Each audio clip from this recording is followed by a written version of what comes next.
America's most scenic drives. Join us in the western United States as we venture along our nation's most magnificent highways and byways.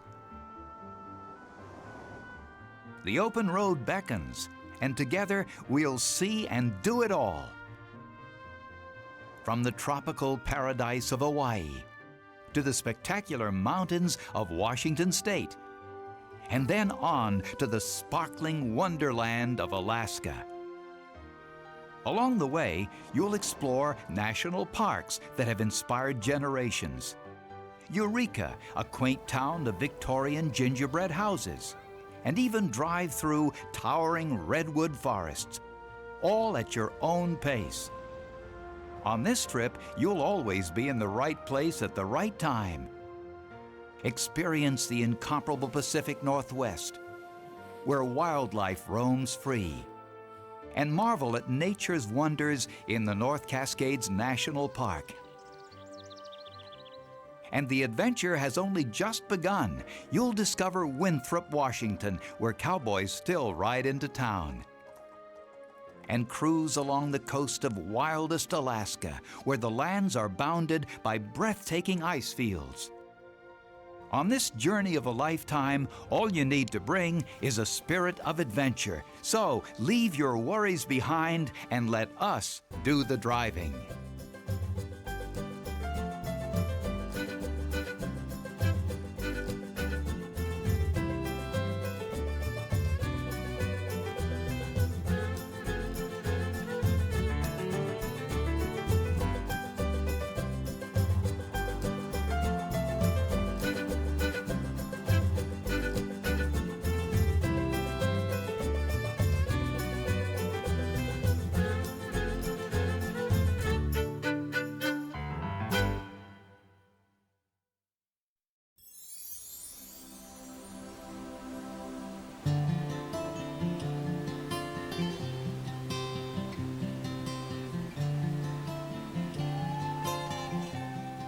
Our adventure starts in America's tropical paradise on the Hawaiian islands of Hawaii and Kauai.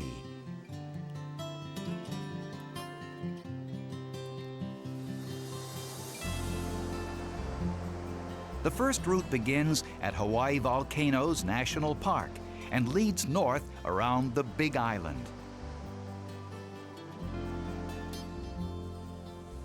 These are the Hawaiian Islands, oases of green amidst the vast Pacific Ocean.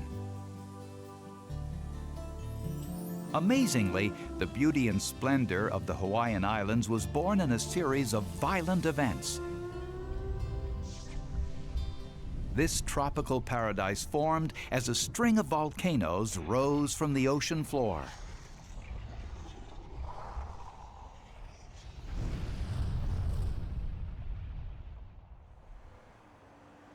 Fittingly, the first destination is Hawaii Volcanoes National Park, which covers 337 square miles on the Big Island of Hawaii.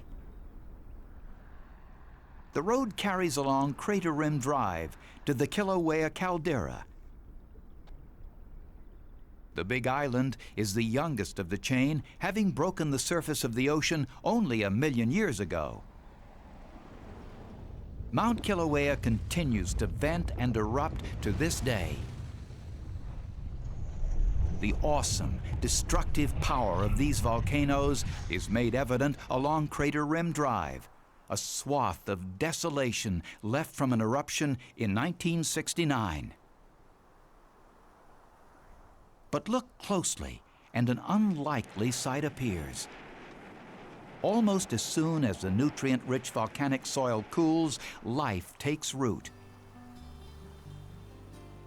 An amazing array of plants rise from the ashes.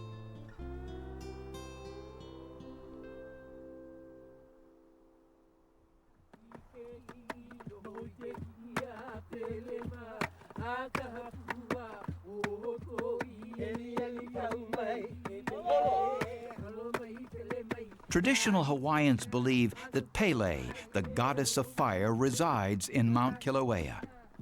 At the rim of the volcano, they pay her tribute with dance and song.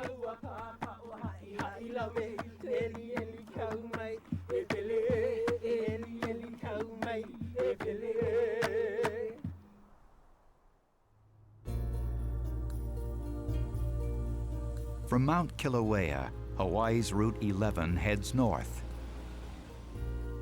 Along this stretch, expect to encounter refreshing tropical rains. The eastern coastal town of Hilo receives over 120 inches a year, making it the wettest city in America.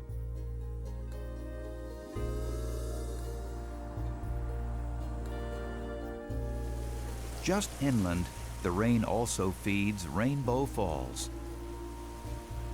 Hidden behind the base of the falls lies a cave, and legend holds that Hina, the mother of the demigod Maui, lived here.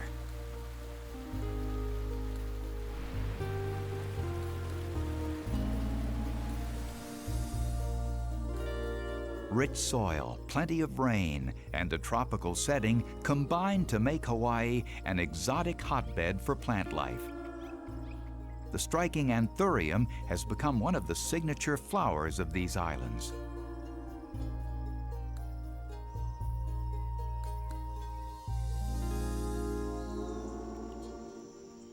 Some of Hawaii's earliest plants and flowers were born here on the winds and waves from as far away as Southeast Asia. Over millions of years, they have evolved in remarkable ways, and more than 90% of all of Hawaii's native plants are unique to these islands.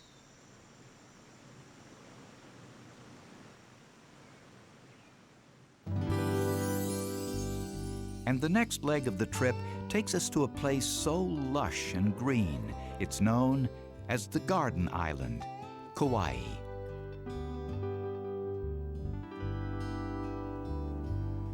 Kauai stands at the other end of the Hawaiian chain from the Big Island.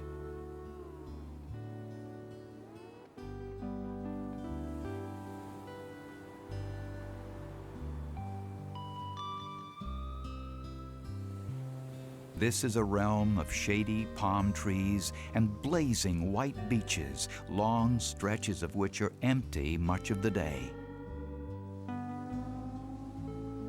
The clear blue waters of these shores are the perfect place to snorkel or catch a wave.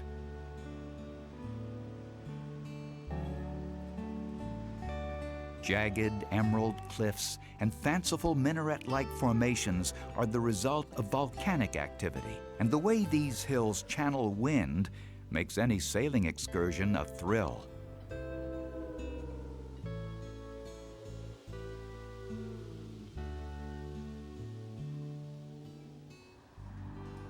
Further along Hawaii Highway 56, you'll come to Kilauea Point, the northernmost tip of Kauai. This lone sentinel has stood here since 1913, guiding ships around the rugged shore. A short walk to the lighthouse leads through a wildlife sanctuary rich in native birds, such as this white-tailed tropic bird.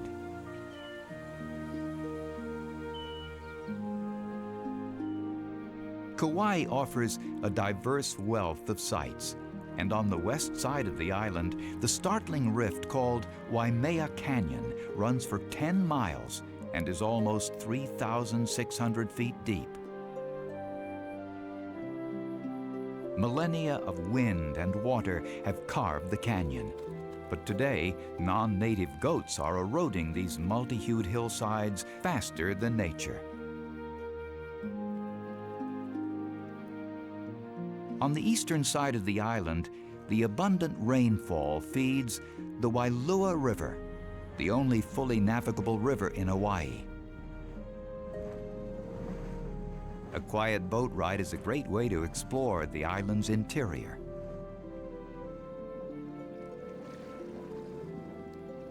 On byways that lead to the coast, small roadside stands offer up a Hawaiian tradition of welcome, garlands of fresh flowers known as leis.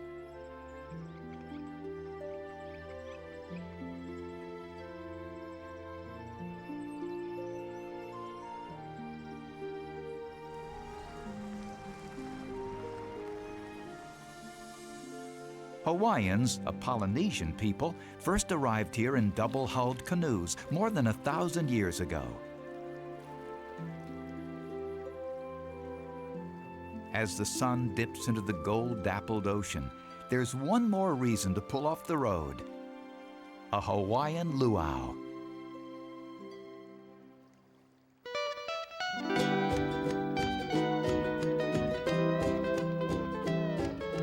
It's a celebration that's part ritual and part entertainment. The performers use song and dance to tell age-old stories about Polynesian gods, history, and lives on these glorious islands.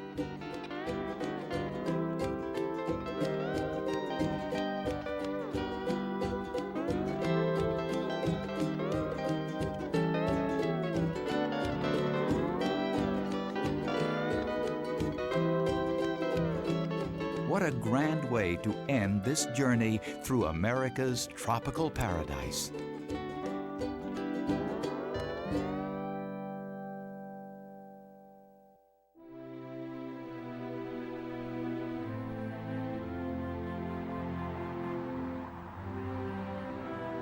The next adventure starts back on the mainland, almost 3,000 miles east of the Hawaiian Islands.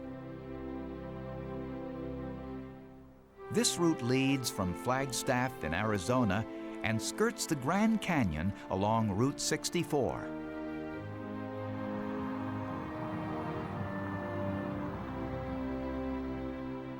In northern Arizona, the aspen trees and arid landscape give no hint that one of the greatest wonders of the natural world lies just ahead.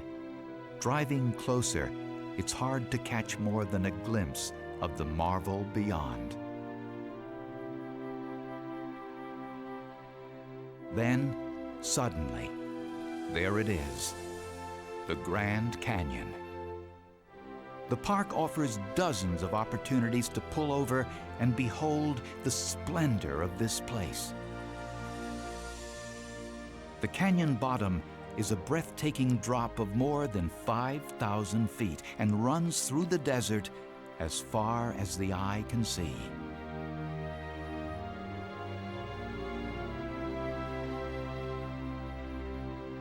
Incredibly, the canyon is only about 6 million years old, a recent arrival in geological terms. It was formed by the mighty Colorado River channeling its way through the soft sedimentary rock.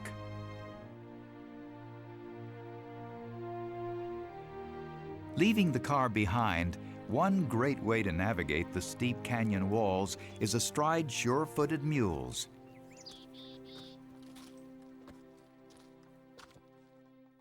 They wind their way up and down Bright Angel Trail.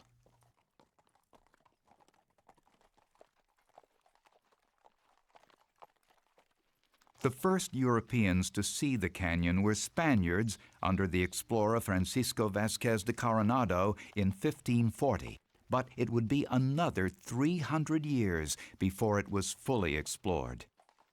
Much like Coronado, the first American explorers came in search of gold and wealth, but to no avail.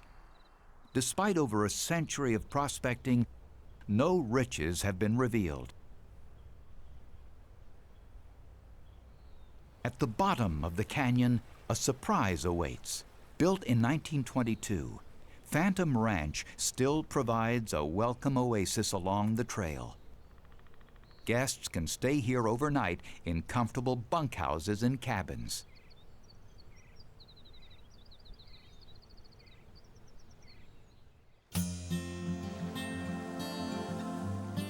At the trail's end, the Colorado River is a great place to take an ice-cold dip.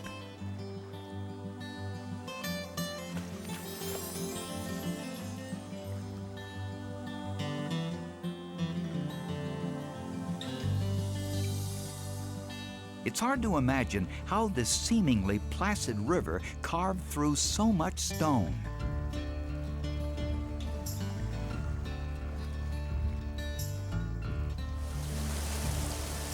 Soon, though, the river reveals itself as a mighty engine of erosion.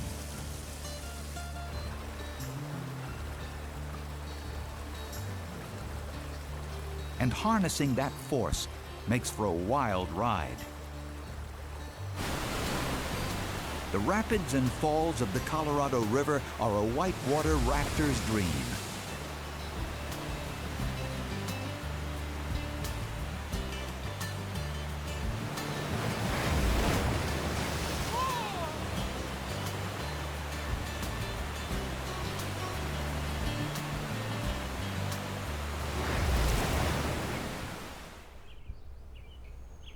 Despite desert-like temperatures, life thrives.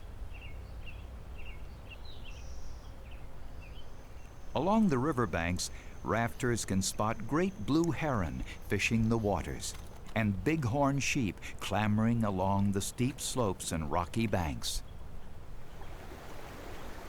But even the wild Colorado River can be tamed. To the west of the Grand Canyon stands the Hoover Dam, one of man's most spectacular engineering marvels.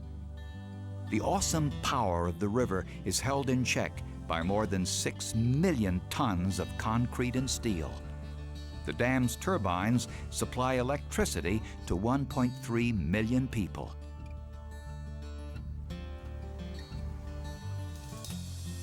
At the end of the day in the canyon, the red and orange of the rock walls reflect the light of the sun as it begins to dip past the rim, making the air and water shimmer.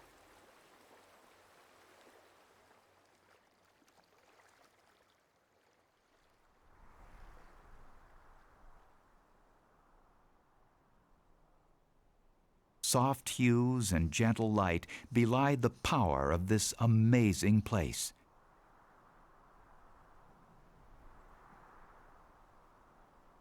But as night approaches, it's time to move on to another journey.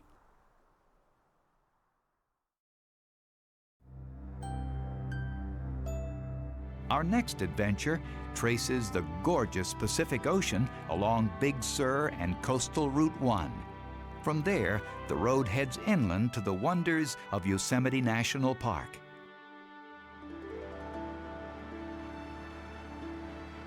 Big Sur, a place where steep cliffs drop hundreds of feet into the powerful Pacific Ocean, and the road hugs the mountain's many curves. One of the first European explorers, Juan Rodriguez Cabrillo, sailed past these walls and declared that this was a land with mountains that seem to reach the heavens. Settlement along Big Sur's wild coast remains sparse to this day, and it wasn't until 1937 that this road, Route 1, was built, the first to span the entire coastline. And it's a wonder it could be built at all. Vaulted bridges and mountain-clinging roads make this a marvel of modern engineering.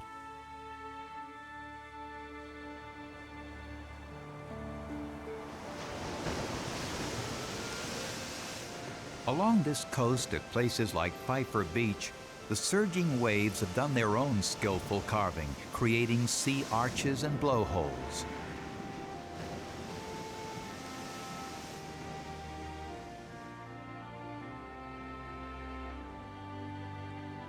But even at Pfeiffer Beach, the ocean relents, allowing for a stroll. Stopping at this stretch of sandy shore, you'll find a great place to fish. The cold waters offshore are rich in marine life.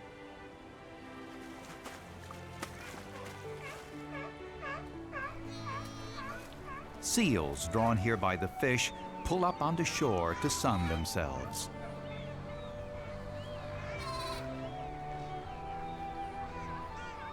Pelicans rest between meals. Further along at the coastal cliffs of Byrne State Park, McWay Creek slips through the forest and plunges some 80 feet to the sea.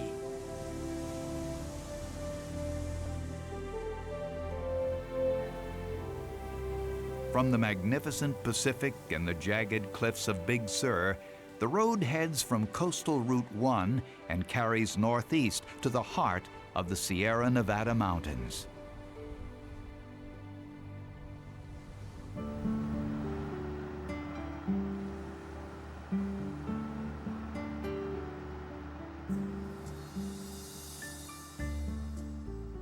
It leads to California's Eden, Yosemite National Park, founded in 1890. This magnificent realm of lofty peaks, crystal clear waters, and forested valleys has inspired generations, from the naturalist John Muir to the photographer Ansel Adams. Hemmed by such famous sights as El Capitan and Half Dome, the Yosemite Valley sits along the west side of the 748,000-acre park.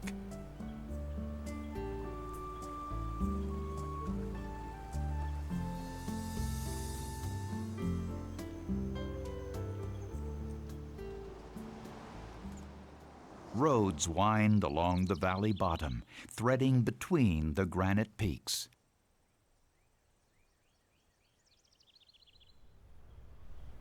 Deeper inside the valley stands a grove of the oldest living residents of this grand landscape, the sequoias. As the most massive living things on Earth, they can grow to 300 feet and live incredibly for more than 2,000 years. Some trees have been known to sustain 6 lightning strikes in a single storm and seem little worse for wear. People have lived in this realm for at least 4,000 years. Although the local Native Americans called themselves the Awanichi, they were given the name Yosemite, and so the valley and park still bear this title.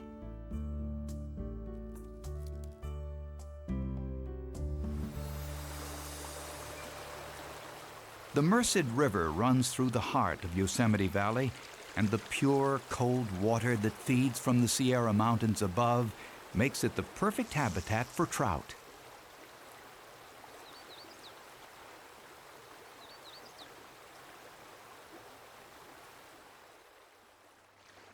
While some fish or sail beneath these majestic spires, others soar among them.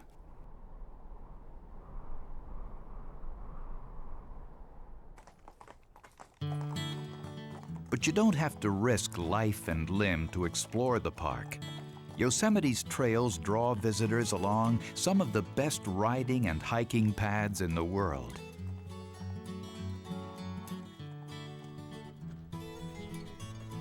Dozens of trails lead hikers along routes up to the pinnacles overlooking the valley. A few even climb straight up some of the highest unbroken cliff faces in America.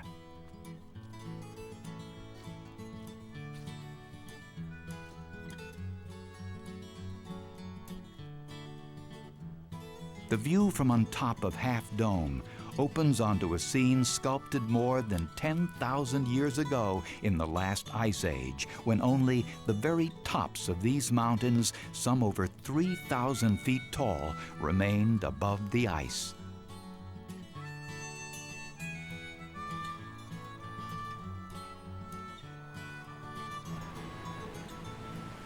The snow and glaciers of the Sierra Mountains are the source of much of the water that runs through Yosemite.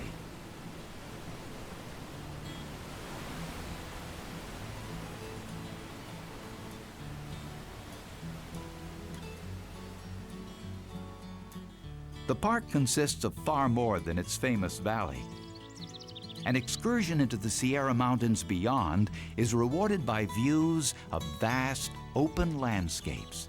They seem as pristine and untouched as when they were first set into trust more than 100 years ago. With the sun setting on this wondrous realm, the words of naturalist John Muir come to mind. He wrote that Yosemite is surely the brightest and best of all the Lord has built.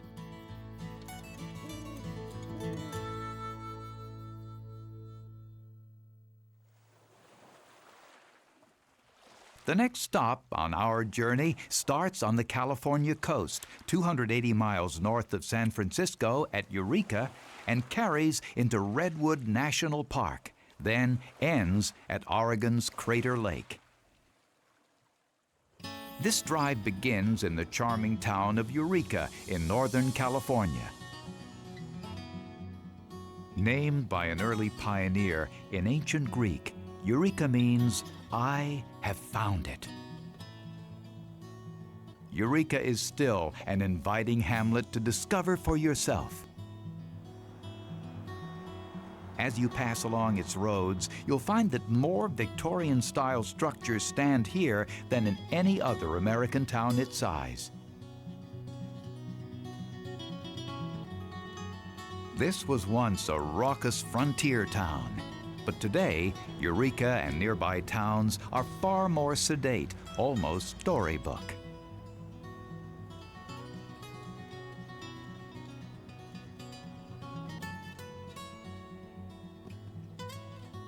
Crossing the threshold into the gingerbread mansion is akin to stepping back into America's past.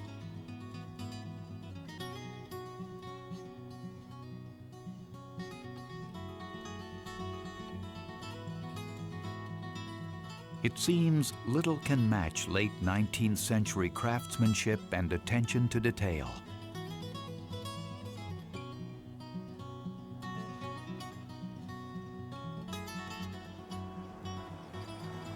The Victorians imposed their sense of order onto the outdoors as well. Their gardens reflect their desire to give order and structure even to nature.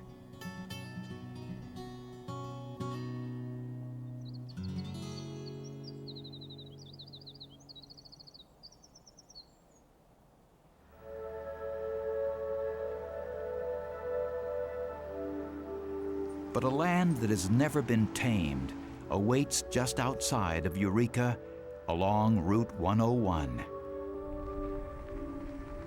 This is Redwood National and State Parks.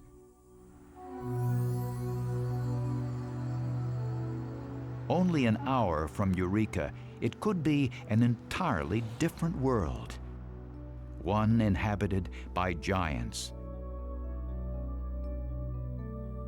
Close relatives of the sequoias in Yosemite, redwoods are the tallest trees on the planet.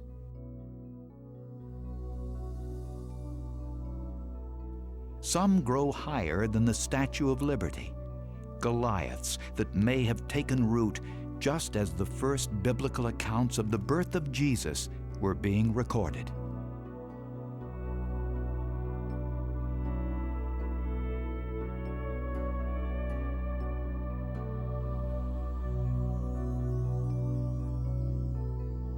Even in this land of natural skyscrapers, some trees stand out.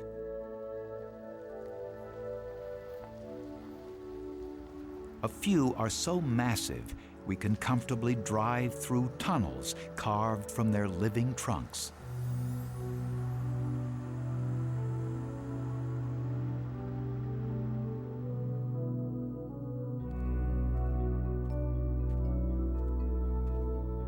The redwood groves are a great place to get out of the car and walk around.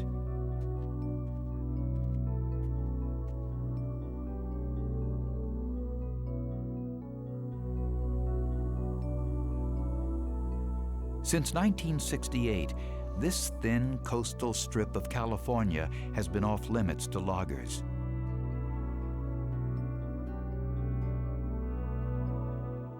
Today, there are almost 50,000 protected acres of old-growth forest in these mist-filled valleys, providing a sanctuary for the rich diversity of life that resides in the mighty trees' shadows.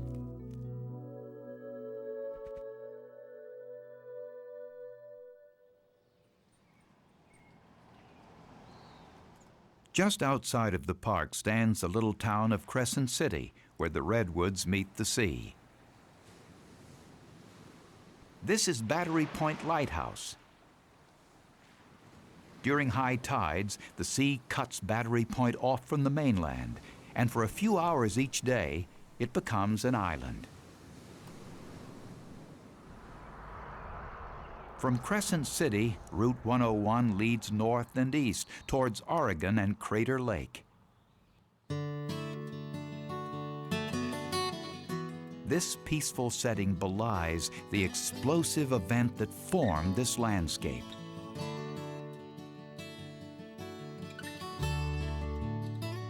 Some 7,700 years ago, a volcano called Mount Mazama exploded and collapsed in on itself. Today, the crater or caldera that is left behind is known as Crater Lake. Where fire once broiled, blue waters now flow.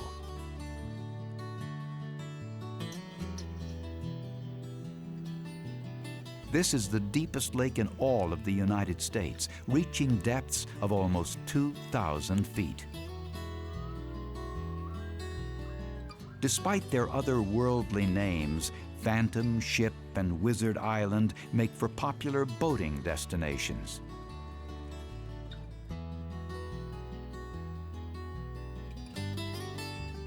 With the crater walls reflected in the surface, it seems as if these calm waters could be called God's mirror.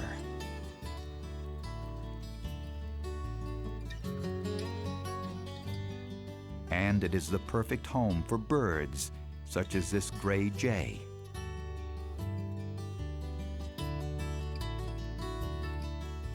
The eruption of Mount Mazama must have been terrifying to the Native Americans living in this region at the time.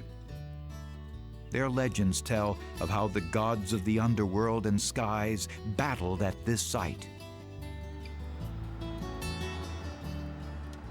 But today, it is hard to leave such a serene, beautiful setting behind.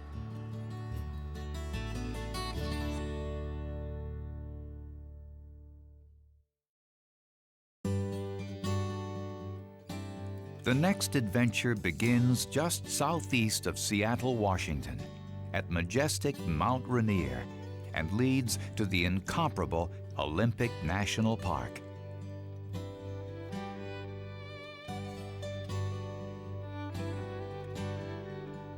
Mount Rainier's stature is so extraordinary, locals simply refer to it as the mountain.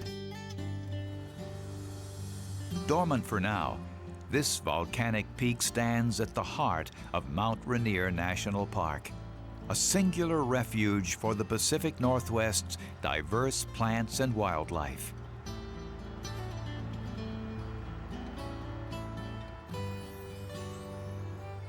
Reaching over 14,000 feet, Mount Rainier is the second highest peak on the entire West Coast. A lone giant, it towers above the Cascade Range. Starting at the mountain's base, Rainier is a great place to get out of the car and explore some of the park's 235,000 acres. As you begin to climb, water runs strong from the snow and ice melting on the slopes and falls in a glorious variety of cascades.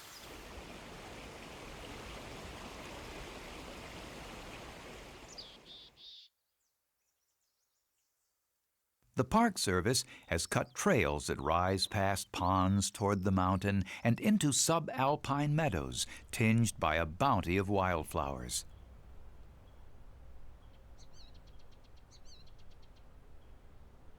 A breathtaking variety of plants grow here, from the delicate avalanche lily to the sturdy skunk cabbage.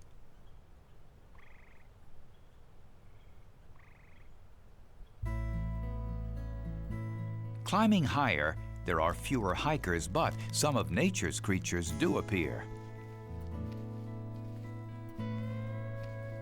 Bobcat, bear, mountain goat, and even mountain lion make this sanctuary their home.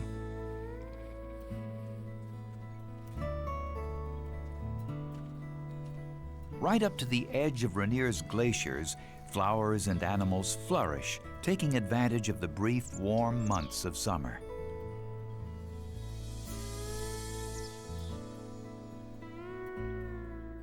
On Rainier's upper slopes, climbers find some of the most rewarding ice hiking in the country with breathtaking views.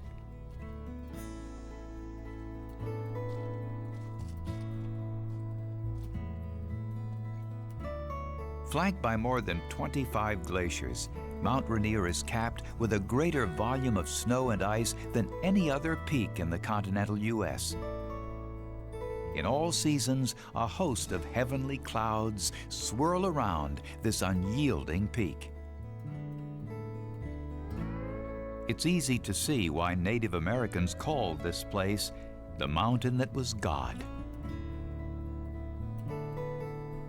As the sun sets, it's time to head for another temple of nature, this one even more diverse than Rainier.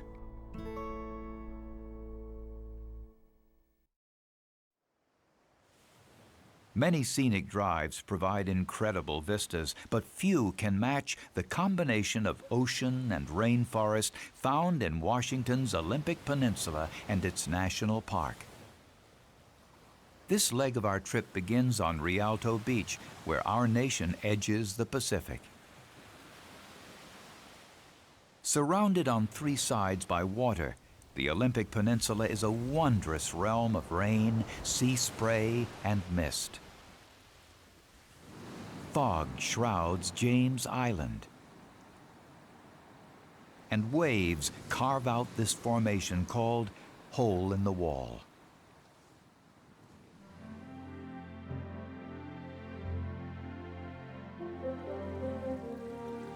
Inland along the Hoh River are stands of virgin old-growth forest. Here the valleys trap the fog, moderating the weather and keeping it wet year-round.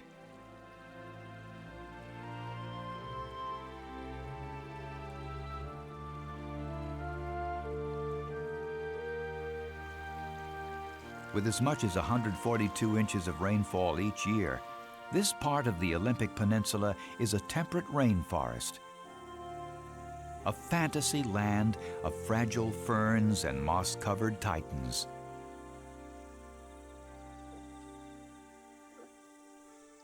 A giant of a different sort appears. Bull elk can weigh over 1,000 pounds and stand 5 feet at the shoulder. Olympic National Park was almost called Elk Park at its founding in 1938, and it's not unusual to find herds grazing peacefully today.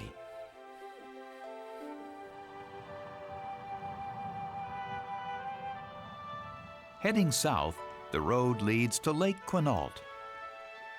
This tree-lined, glacier-fed lake is a popular recreation destination for many locals. It's a great place for nature lovers, too.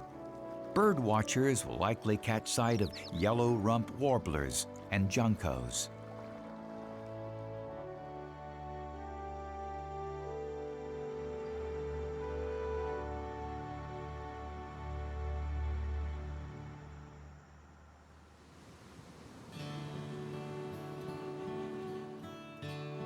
Back on the coast, the fog has lifted, revealing an ageless view of the sea stacks beyond.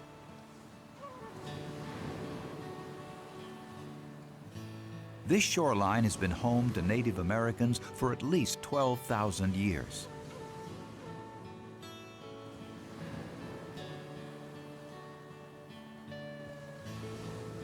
The Makah Nation's culture was based on the sea, and they carved dugout canoes from red cedar logs, using them to hunt and fish the waters. Today, their descendants still rely on the oceans and rivers for food,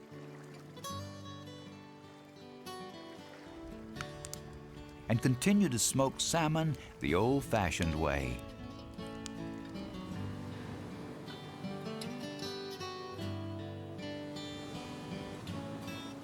A harbor seal and a cluster of gulls search for their own dinner as the sun sets behind the Pacific.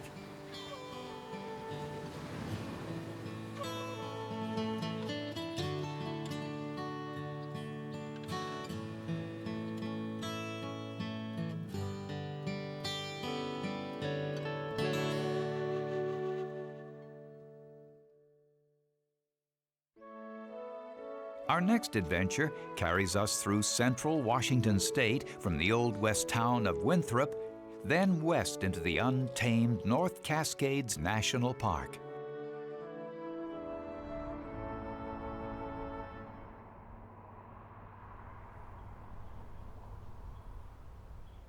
Only 200 years ago, central Washington was unspoiled wilderness. Along some of its byways, you can still find horses like these Clydesdales that help to turn backwoods into prime farmland.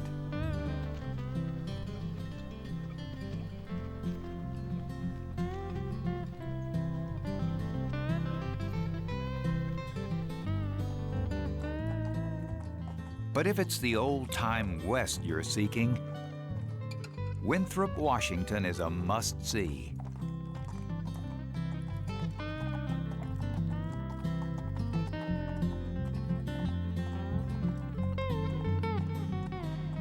Winthrop has put on an early Western mining town look, hearkening back to the rowdy times when the West was still being won. Here, cowboys ride tall. And visitors can get a feel for what life must have been like 100 years ago.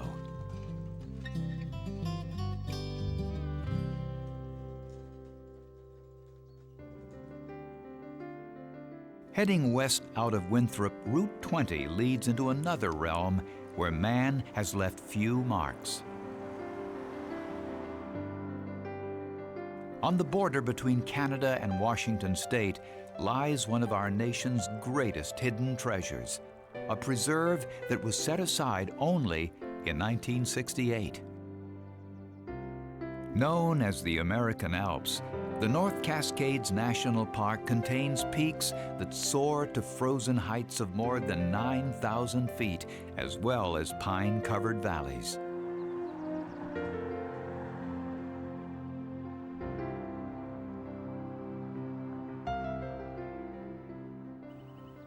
In the Cascades, man seems to have made little impact, and much of this land is pristine.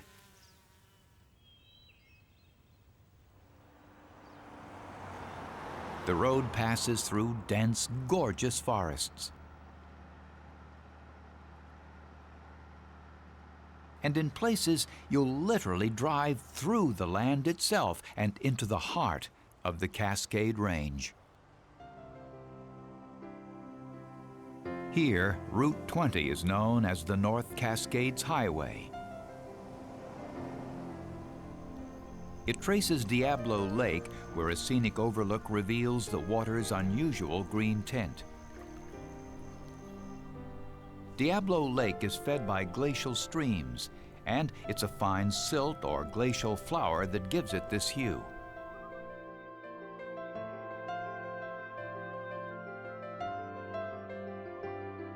But even more wondrous sights lie ahead. Further west, almost at the park's boundary, towers mighty Mount Shuksan.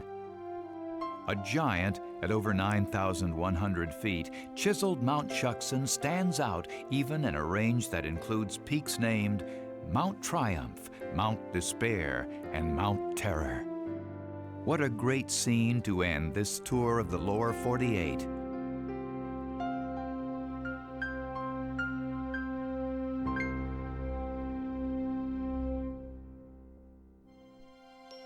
The final drive is to America's last frontier, Alaska.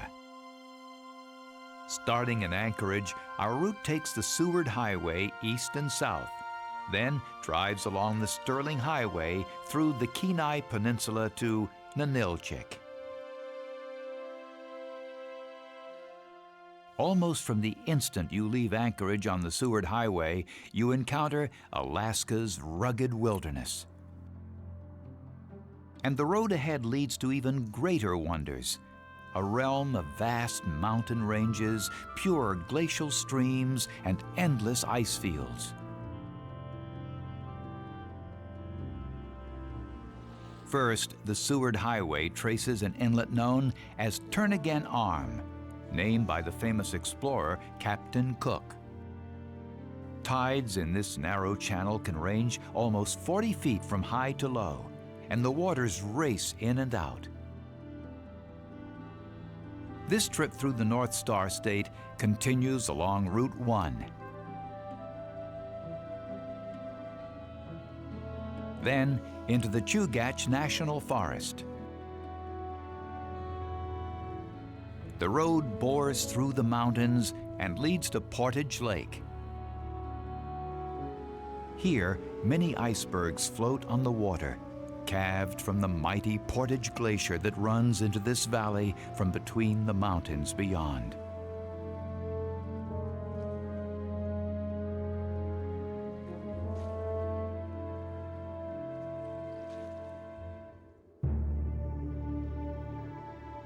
Farther south lies an even more massive body of ice and snow, the Harding Ice Field.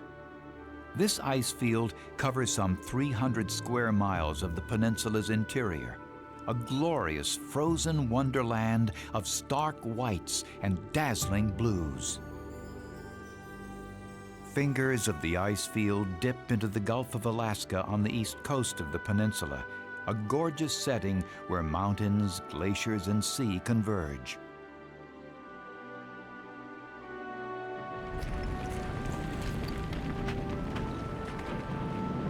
As the glaciers push down into the ocean, they give birth to, or calve, great chunks of ice.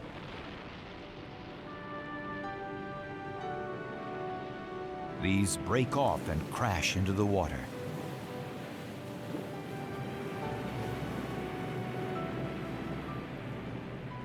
The smaller pieces can serve as an ice bed if you're a seal.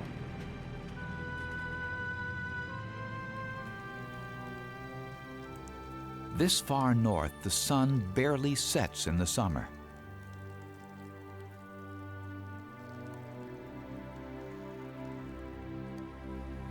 And rivers and streams run strong in these warm months as the snow and ice melt.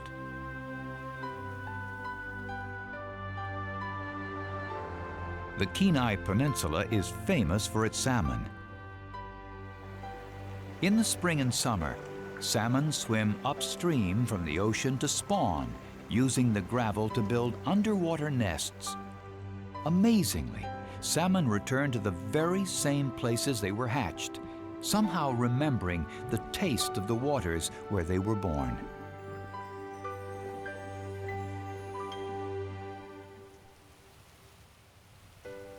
A little fishing town stands just off the beaten path of the Sterling Highway. Ninilchik was one of this area's early European settlements. The first settlers arrived here from Russia in 1842.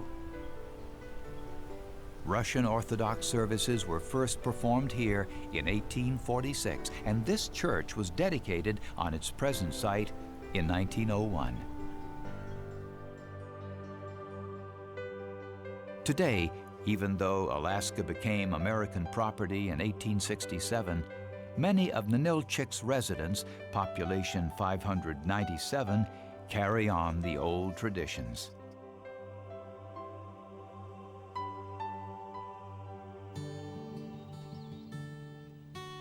Beyond the outskirts of little towns like Ninilchik, the Alaskan wilderness quickly reclaims whatever men abandon.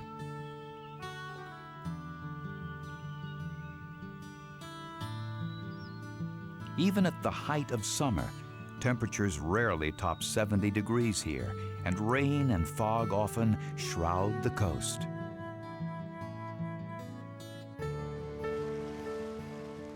But the very wildness of Alaska is what draws creatures like these majestic humpback whales.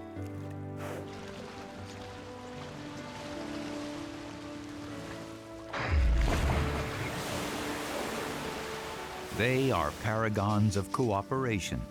Using clicks and trumpet-like calls, humpbacks seem to communicate as well as human beings.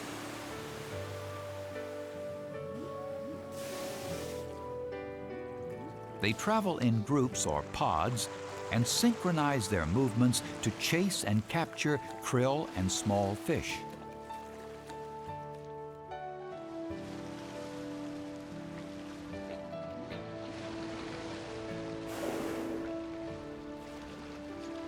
They cover great distances, migrating as far south as Hawaii. The same starting point as for this driving adventure.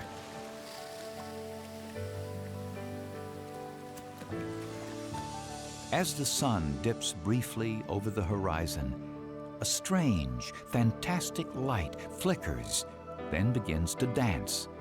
It plays across the sky, marking the end of our trip. This is the Aurora Borealis, or Northern Lights, nature's most spectacular light show.